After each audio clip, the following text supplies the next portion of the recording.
So, Good. Russell, you're known as a resilient coach. For listeners who might still associate resilience with bouncing back, how do you define true resilience?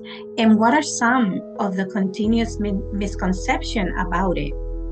Thank you, Claribel. Hello to everybody listening.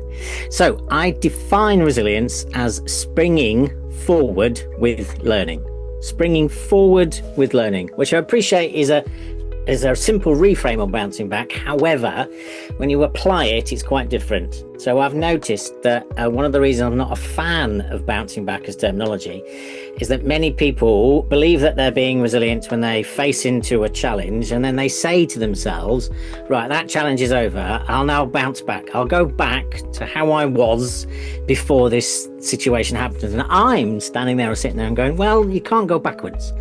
We just can't. Our brains can't go backwards. We can only learn from life's experiences. So the resilient individual springs forward with learning, and they do that by asking themselves 3 questions on a regular basis, which are, what have I been doing behaviourally recently that's been serving me well?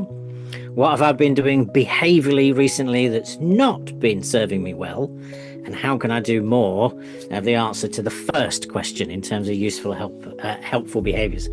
And misconceptions can often the time is that if people believe they are solely being resilient by just keeping going regardless.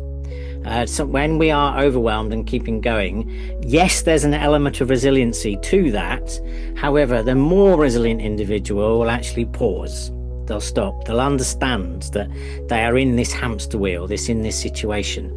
And then actually they'll find ways to do things differently, essentially. Because resilience is hugely about adaptability, doing things differently. So if you're just keeping going regardless, doing more of the same, you're not being resilient, essentially. You might have to do something to get through.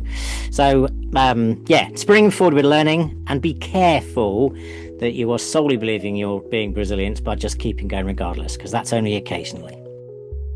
That's a great explanation, because I always saw it like that. If you don't learn your lesson while you're surviving, you cannot just survive. You have to thrive and apply, like you said, apply the lessons. And what are you going to change? Because we all have to change in order for things to be different.